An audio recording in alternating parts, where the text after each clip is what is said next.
উপস্থিত সকল আমার সহকর্মী ভাইবৃন্দ, মুসলিম ভাইদের জন্য আদাব এবং হিন্দু ভাই বোনদের প্রতি নমস্কার এবং আমার শ্রদ্ধেয় ছাত্রদের প্রতি আমার আন্তরিক শুভেচ্ছা।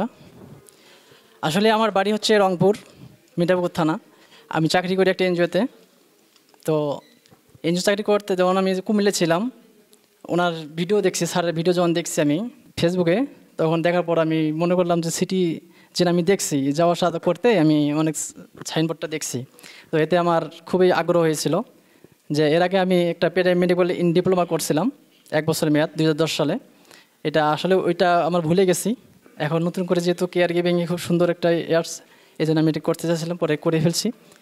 এর মধ্যে কি আসলেই ছাড় আমাদের যেভাবে আমাদেরকে শিখাইছে আমাদের নিজের গার্জিয়ানদের মতোই, মানে আমার বড় ভাই বা আমার পিতার মতো যেভাবে গাইডলাইন দিয়ে যেভাবে শিখাইছে, আসলে এরকম কখনো আমি শিখতে পারি নাই। এর আগে আমি প্যারামেডিক্যাল ডিপ্লোমা করছিলাম, এতভাবে শিখতে পারি নাই। কিন্তু স্যারের যে অনলাইন ক্লাসে খুব সুন্দরভাবে শিখতে পারছি। এবং আমরা চাবো যে ভবিষ্যতে স্যার যে কথা দিয়ে রাখলাম আজকে আমি, যে কখনো ভুলে গিয়ে যাবো না আমরা স্যারকে অবশ্যই আমাদের মনের ইয়ে থেকেই। অনেক সময় দেখা যায় একটা পেশেন্ট আসলে কোনো কিছু পাচ্ছি না, মানে বুঝতে পারতেছি না কী করবো, তখন আমাদের স্যারের সাথে অবশ্যই শরণাপন্ন হলেই অনেকটা আমাদের হেল্পফুল হবে। এবং আমাদের এখানে ইনস্টিটিউট থেকে আমরা যে 105তম ব্যাচের আমরা সবাই বেরিয়ে যাব, যেহেতু আজকে বিদায় অনুষ্ঠান হবে।